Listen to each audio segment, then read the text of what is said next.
आज हम बात करेंगे टू सम प्रॉब्लम के बारे में लीड कोड पे। अगर आप लीड कोड में प्रॉब्लम सेट में जाकर फ्रीक्वेंसी के बेस पे सॉर्ट करते हो, मतलब कि जो क्वेश्चन सबसे ज़्यादा पूछे जाते हैं इंटरव्यूज में, वो उसकी लिस्ट में आता है टू सम सबसे ऊपर। ये देखिए आप, फ्रीक्वेंसी कितनी ज़्यादा है इस क्वेश्चन की, तो इसलिए इस क्वेश्चन को सॉल्व करना बहुत इंपॉर्टेंट है। इस वीडियो में आज हम समझेंगे ब्रूट फोर्स से इसको कैसे सॉल्व करें और ऑप्टिमाइज सॉल्यूशन इस टू सम प्रॉब्लम का। तो सबसे पहले क्वेश्चन को समझते हैं। टू सम में बेसिकली अगर आप प्रॉब्लम स्टेटमेंट को समझें तो उसका मतलब ये है कि आपको एक एरे ऑफ इंटीजर्स दिया गया है जिसका नाम नम्स रखा गया है, और आपको एक इंटीजर दिया गया है जिसका नाम टारगेट है। तो बेसिकली आपको रिटर्न करने हैं दो इंडेक्स उस एरे नम्स में से जिनका सम मिला के टारगेट के इक्वल होगा। इसका मैं आपको वीडियो रिप्रेजेंटेशन दिखाता हूँ। जैसे इस एग्जांपल में हमने एक नम्स एरे ले लिया है जिसमें काफ़ी सारे इंटीजर्स हैं, और हमें एक टारगेट दिया हुआ है इंटीजर जिसकी वैल्यू 9 है यहाँ पे। तो अगर आप यहाँ पे देखोगे कि आपके पास नम्स एरे के अंदर हैं 3, 11, 7, 5, 2, तो हमें यहाँ पे ऐसे दो नंबर्स फाइंड करने हैं जिनका सम मिला के 9 हो जाए, और हमें उनके इंडेक्स रिटर्न करने हैं। तो फॉर एग्जांपल अगर आप यहाँ पे आप क्लियरली देख सकते हैं कि 7 और 2 इन दोनों का सम मिला के 9 के इक्वल हो जाएगा, करेक्ट। तो इसका आंसर होगा बेसिकली 2 एंड 4, बिकॉज हमें इंडेक्स रिटर्न करने हैं, वो नंबर रिटर्न नहीं करना। तो 7 के कॉरस्पॉन्डिंग जो इंडेक्स है वो 2 है, और 2 के कॉरस्पॉन्डिंग जो इंडेक्स है वो 4 है। तो इसका आउटपुट होगा 2 एंड 4। पर अगर हम सोचें कि इसे हम पहले ब्रूट फोर्स में के थ्रू अगर हम इसे सॉल्व करना चाहें तो हमारी क्या अप्रोच होगी, अपना प्रोग्राम जो हम लिखने जाएंगे किसी भी प्रोग्रामिंग लैंग्वेज के थ्रू। तो बहुत ही सिंपल सी हमारी अप्रोच होगी कि जैसे मान लीजिए आप शुरू करेंगे 3 के साथ, करेक्ट। तो 3 के साथ आप उसके कॉम्बिनेशंस देखेंगे क्या क्या बन रहे हैं। इससे पहले मैं आपको एक और उसमें कंडीशन दिखा देता हूँ जो लिखी हुई है। उसमें कहा गया है कि आप ये एज्यूम कर सकते हो कि इस प्रॉब्लम में सिर्फ एक ही सॉल्यूशन एग्जिस्ट करता है, मतलब एक ही पेयर आपको मिलेगा जो जो कि आपको सॉल्यूशन देगा। तो बेसिकली जब भी आपको इसका दो नंबर्स जिनका सम टारगेट के इक्वल आपको मिल जाता है तो आप वहां पे रिटर्न कर सकते हैं। और आप इसमें एक और असम्पशन दी हुई है कि आप सेम एलिमेंट को बार बार यूज मत करिए। तो मतलब आपको दो डिफरेंट एलिमेंट्स या दो डिफरेंट इंडेक्सेस को यूज करके आपको सम तक पहुंचना है, ठीक है। उसमें ऑर्डर कुछ भी हो सकता है, तो वो प्रॉब्लम नहीं है। तो अब अगर हम देखें तो 3 के कॉरस्पॉन्डिंग हम बेसिकली हमारी अप्रोच ये है ब्रूट फोर्स में कि हम सारे कॉम्बिनेशंस को ट्राई करेंगे, और जहां पे भी हमें दो नंबर्स का सम टारगेट के इक्वल मिल गया हम वहां पे रिटर्न कर देंगे और प्रोग्राम को स्टॉप कर देंगे। तो बेसिकली आप 3 के लिए आप सब केसेस को चेक करेंगे कि 11 के साथ, फिर 7 के साथ, फिर 5 के साथ, और फिर 2 के साथ। अब जब आप करेंगे तो 3 प्लस 11 आ जाएगा आपका 14, जो कि 9 की कुल नहीं है। 3 प्लस 7 आ जाएगा आपका 10, 3 प्लस 5 आ जाएगा आपका 8, और 3 प्लस 2 आ जाएगा आपका 5। तो इनमें से कोई भी चीज आप देख रहे हैं टारगेट के साथ मैच नहीं कर रही है। फिर आप अगला केस बनाएंगे 11 के साथ। अब यहाँ देखने वाली बात यह है कि 3 और 11 को आप ऑलरेडी चेक कर चुके हैं, तो आप इसलिए अब दोबारा 11 के साथ 3 दोबारा चेक नहीं करना चाहेंगे क्योंकि वो ऑलरेडी कवर हो चुका है। तो आप 11 के साथ चेक करेंगे कॉम्बिनेशन 7, 5 और 2 का। जब आप ऐड करके इसे देखेंगे तो पहले के साथ इसका बनेगा 18, सेकंड के साथ बनेगा 16, और 11 के साथ बनेगा आपका 13, ठीक है। वैसे तो आप ये भी सोच सकते हैं कि हम ये कर ही क्यों रहे हैं, क्योंकि ये टारगेट से बड़ा है। पर क्योंकि ऐसा कहीं पे भी प्रोवाइडेड नहीं है कि सभी पॉजिटिव नंबर्स होंगे, तो इसलिए आपको ये चेक करना होगा। देखिए एक एक तरह का ये एज बाउंड्री केस है जो आपको ध्यान में रखना होगा। क्योंकि 11 और कहीं पे -2 अगर आपको मिल जाता तो शायद 11 प्लस -2 इक्वल टू 9 बन जाता, तो इसलिए आपको इसको चेक करना ज़रूरी है। पर आपको यहाँ पे भी सोल्यूशन नहीं मिला है, तो फिर उसके बाद आप आगे जाएंगे। तो अब आप 7 के साथ ट्राई करेंगे। 7 के साथ केसेस, अब अगेन इसमें 3 और 11 आप चेक नहीं करेंगे क्योंकि वो आप ऑलरेडी कवर कर चुके हैं फर्स्ट 2 केसेस में। तो 7 के साथ आप दो ही चीज़ें चेक करेंगे, 5 और 2 के साथ, मतलब जो भी रिमेनिंग आइटम्स रह गई हैं। तो आप जब देखेंगे 5 और 7 का सम आता है 12 और 7 प्लस 2 का सम आता है 9। अब 9 आपका टारगेट के साथ मैच कर गया है, तो यहाँ पे बेसिकली आप अपना प्रोग्राम स्टॉप कर सकते हैं और आपको रिटर्न करना होगा इसके इंडेक्स। तो 7 का इंडेक्स है आपका 2 और 2 जो है उसका इंडेक्स है आपका 4, तो इसका आंसर आप दे सकते हैं 2 एंड 4। तो आप यहाँ पे क्लियरली देख सकते हैं कि जो हमने अप्रोच यूज की है उसमें हम सारे कॉम्बिनेशंस ट्राई कर रहे हैं, क्योंकि एक एरे है। तो आप देख रहे हैं कि हमें जनरली आपको जब टाइम कॉम्प्लेक्सिटी निकालनी होती है तो आप वर्स्ट केस की बात करते हो। तो हम यहाँ पे टाइम और स्पेस कॉम्प्लेक्सिटी अगर देखें, स्पेस तो हमने कुछ यूज की नहीं है, तो स्पेस कॉम्प्लेक्सिटी हमारी सीधी हो जाएगी, स्पेस कॉम्प्लेक्सिटी हो जाएगी O ऑफ 1। पर जो आपकी टाइम कॉम्प्लेक्सिटी है उसकी बात करें, तो उस केस में आप क्या कर रहे हैं, हर एक एक एलिमेंट के थ्रू आप ट्रेवर्स करके देख रहे हैं, करेक्ट। तो अगर टोटल एलिमेंट्स n है तो आप n टाइम एक लूप चलाएंगे, करेक्ट। और दूसरा लूप क्या आप कर रहे हैं कि हर एक एलिमेंट के लिए बाकी कॉम्बिनेशंस भी चेक कर रहे हैं दोबारा। तो बेसिकली आप दो लूप चलाएंगे, करेक्ट यहाँ पे।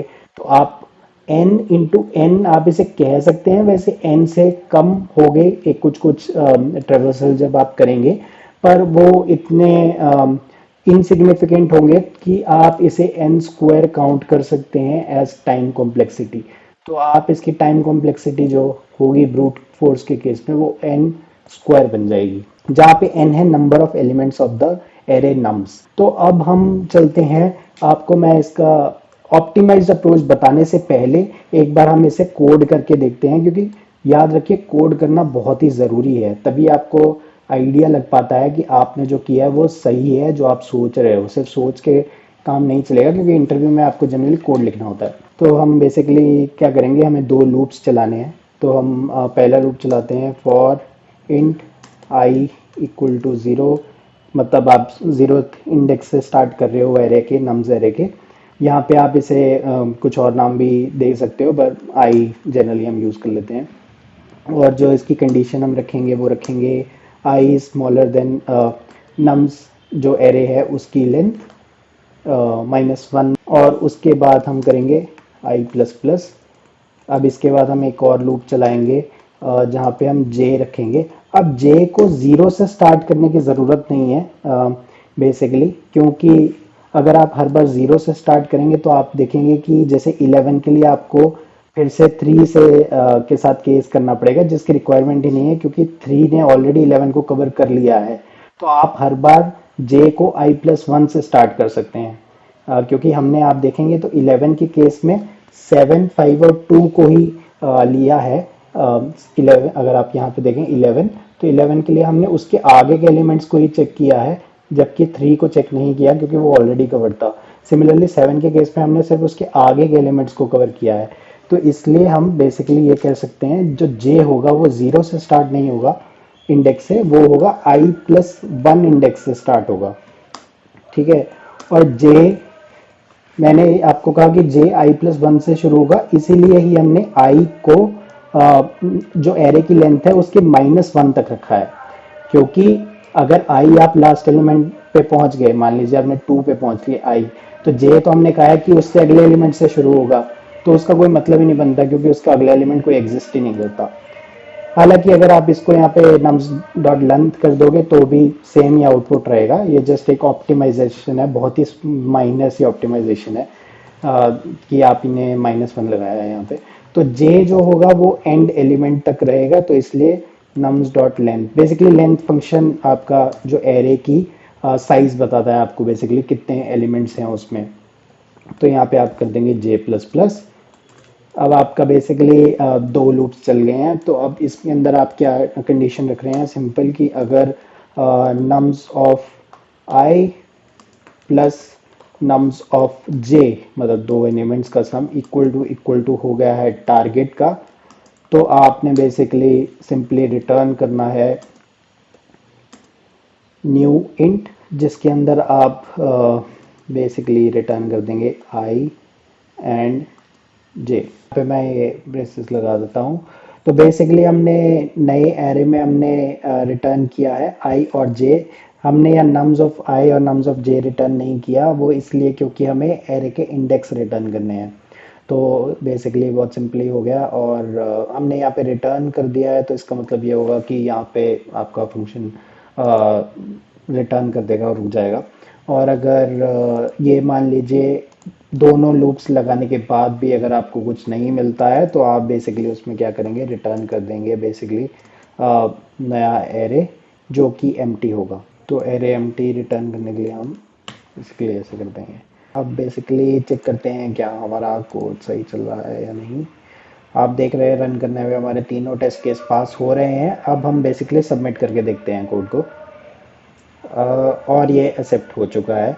और अगर आप यहाँ पे देखेंगे तो बीट्स ओनली 37.29%, क्योंकि हमने ब्रूट फोर्स किया है जिसकी कॉम्प्लेक्सिटी n स्क्वायर है।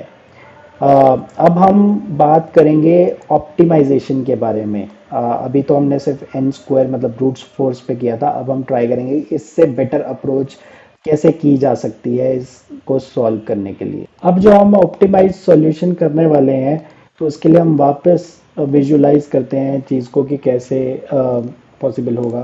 तो इसके लिए जो ऑप्टिमाइज सॉल्यूशन है, उसके लिए आपको बेसिक्स ऑफ हैश मैप या हैश सेट आना चाहिए। अगर आपको अभी हैश मैप नहीं आता तो अभी आप इसको थोड़ा स्किप कर सकते हो, बाद में एक बार पढ़ने के बाद आप इस प्रॉब्लम को दोबारा सॉल्व करिए। बट अगर आपको हैश मैप या हैश सेट के बेसिक्स पता है तो आप इस अप्रोच को ध्यान से सुनिए। तो बेसिकली हम अब क्या ट्राई करने वाले हैं कि हम अपनी टाइम कॉम्प्लेक्सिटी जो कि ओ एन स्क्वायर थी, उसको कम करना चाह रहे हैं, और हम अपनी स्पेस कॉम्प्लेक्सिटी को थोड़ा बढ़ा के उसको दोनों चीज़ों को ऑप्टिमाइज करने का ट्राई करेंगे। तो हम, क्योंकि हमें सिर्फ दो चीज़ों का सम करके बताना है कि क्या ये टारगेट के इक्वल हो रहा है या नहीं, तो उसके लिए हम अब हैश मैप यूज़ कर लेंगे। देखिए, इस क्वेश्चन के लिए हमें हैश मैप सिर्फ इसलिए रिक्वायर्ड है क्योंकि हमें इंडेक्स रिटर्न करने हैं।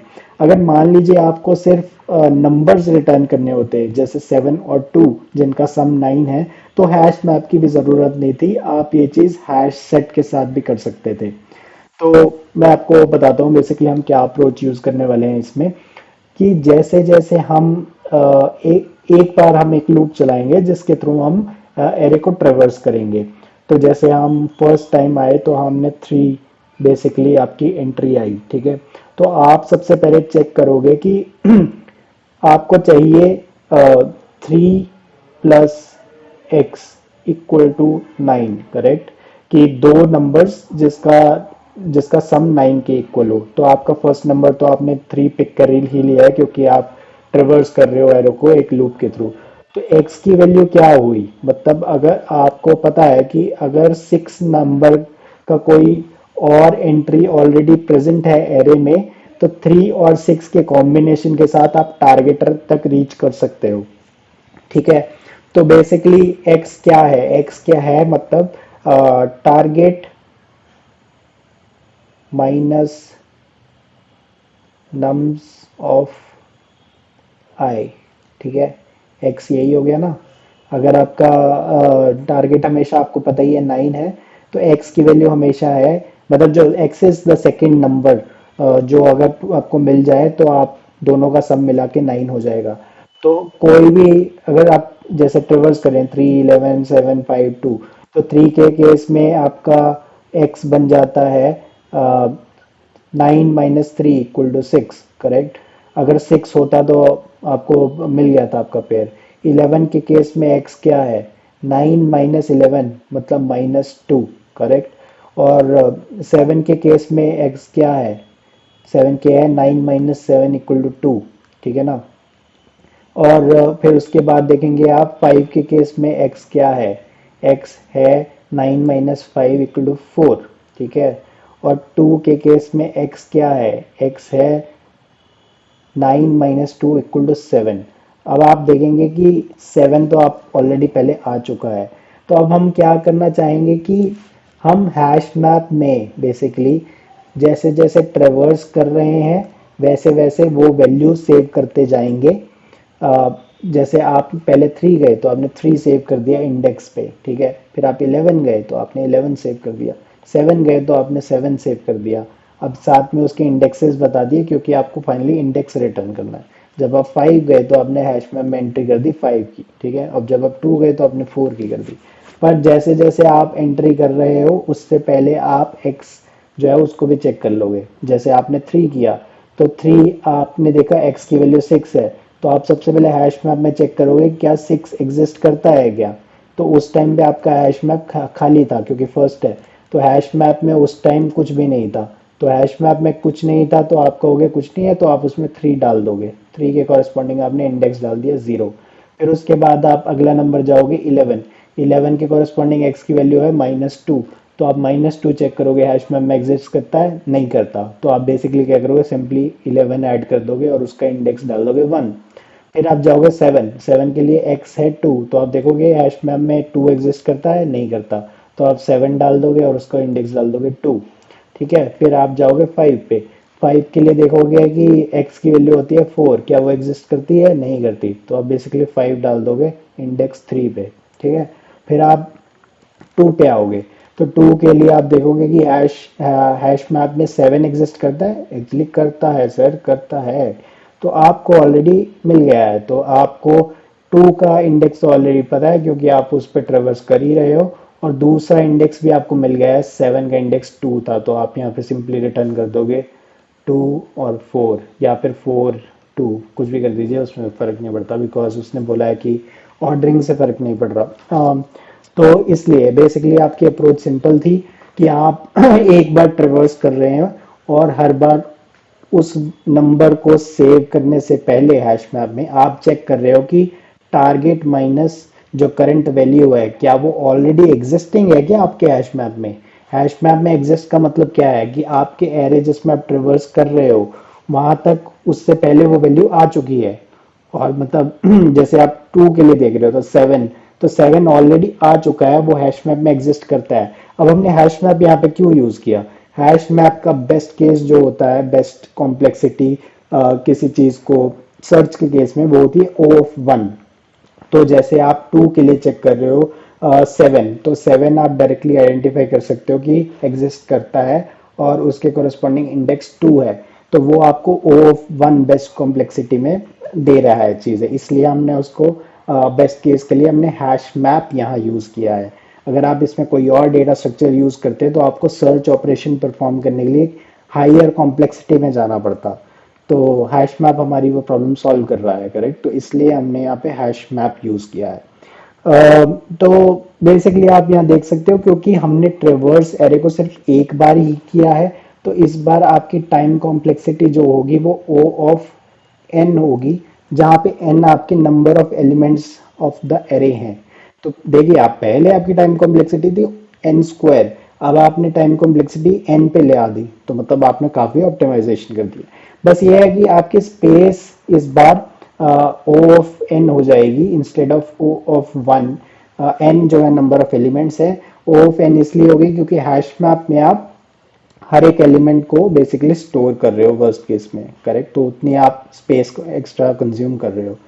तो आप टाइम कॉम्प्लेक्सिटी n स्क्वायर और स्पेस कॉम्प्लेक्सिटी 1 से आपने उसको ऑप्टिमाइज करके दोनों O ऑफ n पे ला दी, जो कि काफ़ी अच्छी है। तो आई होप आपको ये समझ आया है।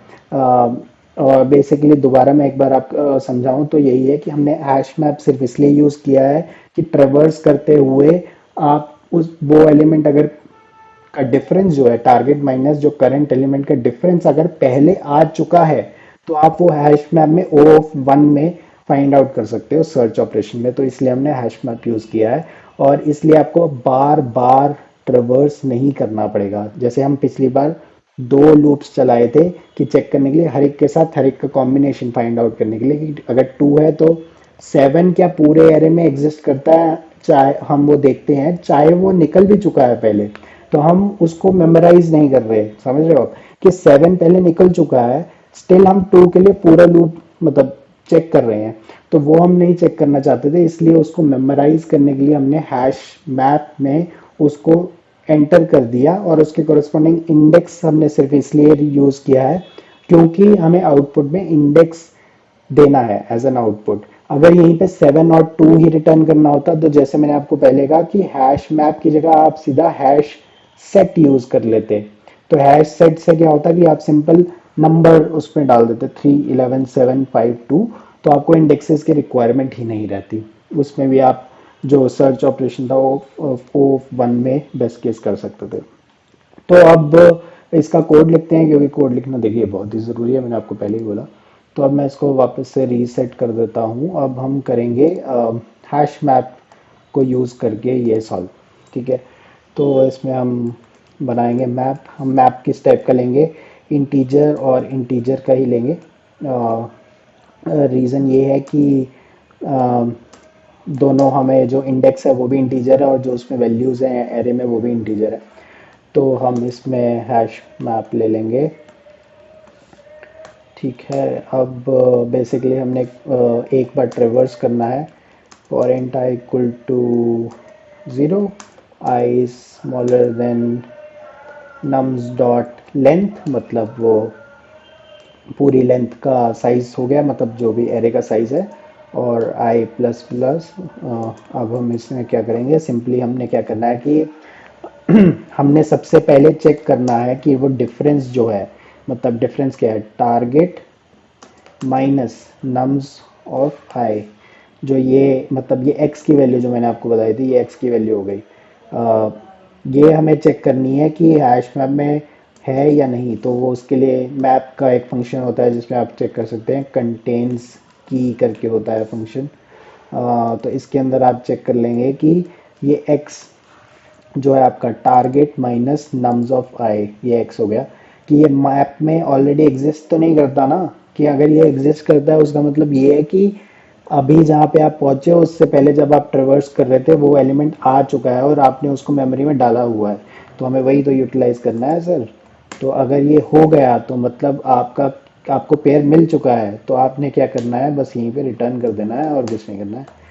आपने नया एरे बनाया सर, और इसमें आप रिटर्न कर दीजिए एलिमेंट्स। कौन से रिटर्न करेंगे, सबसे पहले आप इंडेक्स रिटर्न करेंगे जो करंट इंडेक्स है, करेक्ट। और जो दूसरा इंडेक्स आपको चाहिए वो आपने हैश मैप में स्टोर किया हुआ है, तो आप करेंगे मैप डॉट गेट सेम चीज़, जो एक्स है, टारगेट माइनस नम्स आई।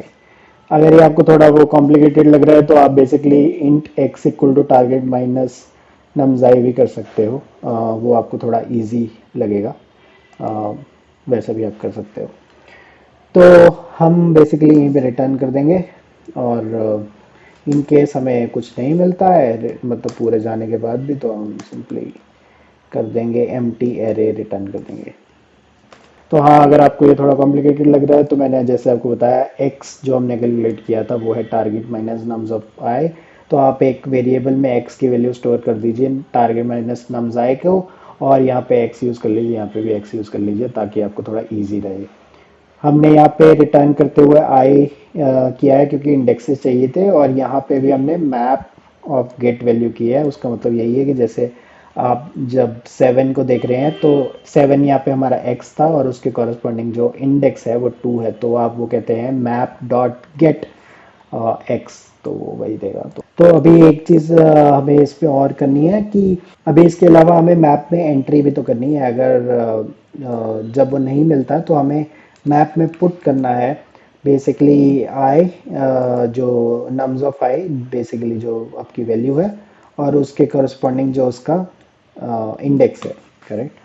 तो अब हम चेक करते हैं कि बेसिकली हमने सेम चीज़ की कि सबसे पहले हम चेक कर रहे हैं कि कहीं वो ऑलरेडी हमें पेयर मिल तो नहीं गया। अगर मिल गया है तो हम वहीं से रिटर्न कर सकते हैं, नहीं तो आपको मैप में पुट तो करना ही है, जो मैंने आपको बताया पहले 3 11 7 5 जैसे आप एंट्री कर रहे हो, आपने नंबर एंटर करते हो उसमें और उसके कॉरस्पॉन्डिंग आप इंडेक्स डालते हो। तो हमने सेम चीज़ की है, नम्स ऑफ आई और आई। तो अब चेक करते हैं कि ये चल भी रहा है या नहीं, रन करके देखते हैं। चल जा भाई चल जा, अरे क्या बात है, ये चल चुका है। और अब देखते हैं सबमिट पे क्लिक करने पे क्या होता है। सबमिट पे क्लिक करने पे भी हमारा कोड चल चुका है, और अब आप देखेंगे कि ये बीट करता है 98.91%। जो भी सबमिशंस हैं। तो आप देख सकते हैं काफ़ी हमारा ऑप्टिमाइज्ड कोड हो चुका है। जो फर्स्ट हमने ट्राई किया था वो टाइम कॉम्प्लेक्सिटी एन स्क्वायर में थी, क्योंकि हमने 2 लूप्स चलाए थे और वो ब्रूट फोर्स था, हमने सारे कॉम्बिनेशंस कवर किए थे। स्पेस कॉम्प्लेक्सिटी उसमें ओ ऑफ 1 ही थी। बट ये जो ऑप्टिमाइज सोल्यूशन है इसमें हमने basically time complexity O of N में कर दी है और स्पेस भी ओ ऑफ एन में, क्योंकि हमने एक बार ही एरे को ट्रेवर्स किया है।